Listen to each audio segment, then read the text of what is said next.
আসসালামু আলাইকুম প্রিয় দিনী ভাই ও বোনেরা।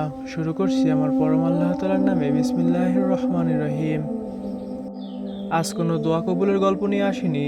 আজ আলোচনা করব কোরবানির চাঁদ ওঠার পরে, অর্থাৎ জিলহজ মাসের চাঁদ ওঠার পরে চুল ও নখ কাটা কি হারাম? তো চলুন আজকে ভিডিওটি শুরু করা যাক। জিলহজ মাসের চাঁদ ওঠার পরে চুল ও নখ কাটার বিধান, যেটা আমাদের সকলের জানার প্রয়োজন। তো চলুন আজকের এই ভিডিওটা নিয়ে আমরা সংক্ষেপে কিছু আলোচনা করি। এই গুরুত্বপূর্ণ বিষয়টা নিয়ে অনেকেই জানতে চান। অনেকেই জিজ্ঞাসা করেন যে জিলহজ মাসের চাঁদ ওঠার পরে চুল ও নখ কাটার বিধান কি সবার জন্যই সমান? অর্থাৎ যারা কোরবানি করবে অথবা কোরবানি যারা করবে না, তাদের সবার জন্য কি চুল ও নখ কাটা নিষেধ? আবার অনেকেই মনে করেন জিলহজ মাসের চাঁদ ওঠার পরে চুল ও নখ কাটা একদমই হারাম। আসলে এই বিষয়ের উপরে বিধানটা কি, এই বিষয়ের উপর সঠিকটা জানা সবারই অনেক গুরুত্বপূর্ণ। তো চলুন আমরা হাদিস থেকে এই বিধান সম্পর্কে জেনে আসি ও দেখে আসি।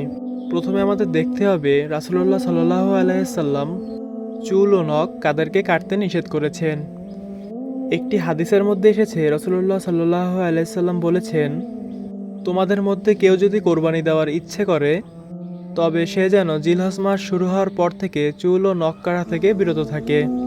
এই হাদিসটি থেকে আমরা স্পষ্ট বুঝতে পারলাম, যারা কোরবানি দিতে চায় তারা জিলহজ মাসের চাঁদ ওঠার পর থেকে চুল ও নখ কাটা এগুলো থেকে বিরত থাকবে। অর্থাৎ কোরবানির আগে নয়, কোরবানি দেওয়ার পর থেকেই তারা এসব কাটবে। যদি তাদের এইগুলোর প্রয়োজন থাকে তাহলে চাঁদ ওঠার আগেই তারা এসব সেরে ফেলবে। চাঁদ ওঠার পরে তারা এসব আর করতে পারবে না। যতক্ষণ পর্যন্ত না কোরবানি দিচ্ছে ততক্ষণ পর্যন্ত তারা এই মধ্যবর্তী সময়ে এই কাজগুলো করতে পারবে না। এবং দ্বিতীয় বিষয় হচ্ছে, যারা কোরবানি দিতে পারছে না এবং যারা কোরবানি দিতে ইচ্ছা করছেন না, তারা কি করবেন? এই বিষয়ের উপরে অন্য একটি হাদিস আছে যারা আমরা অনেকেই পালন করে থাকি। যারা কোরবানি করছেন না তারাও চুল নখ রেখে দিন কোরবানি পর্যন্ত।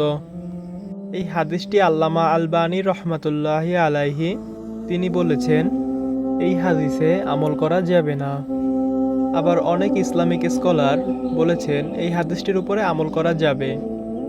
যেহেতু এই হাদিসের উপরে দ্বিমত আছে, সেহেতু আপনি চাইলে হাদিসের উপরে আমল করতে পারেন, আবার নাও করতে পারেন।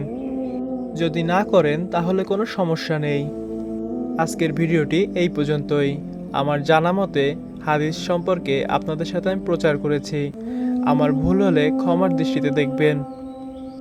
আশা করি আমার বলা কথাগুলোই কোনো ভুল নেই। তবুও আপনারা হাদিসের ওপরে আমল করবেন।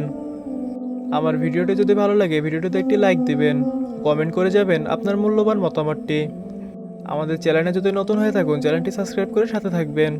কিছুদিন যাবৎ সময়ের জন্য ভিডিও দিতে পারিনি, এখন থেকে নিয়মিত ভিডিও দেওয়ার চেষ্টা করব। সবাই আমাদের সাথে থাকবেন। আর হ্যাঁ, আমরা বাস্তব জীবনে দোয়া কবুলের গল্পগুলো আপনাদের সাথে শেয়ার করে থাকি। আপনার দোয়া কবুলের গল্প যদি আমাদের সাথে শেয়ার করতে চান, তাহলে আমাদের পিন কমেন্টে দেওয়া ডিসক্রিপশন বক্সে দেওয়া হোয়াটসঅ্যাপ নম্বরে যোগাযোগ করুন। আপনার দোয়া কবুলের গল্পটি আমাদের চ্যানেলে প্রচার করা হবে। ধন্যবাদ সবাইকে। আসসালামু আলাইকুম।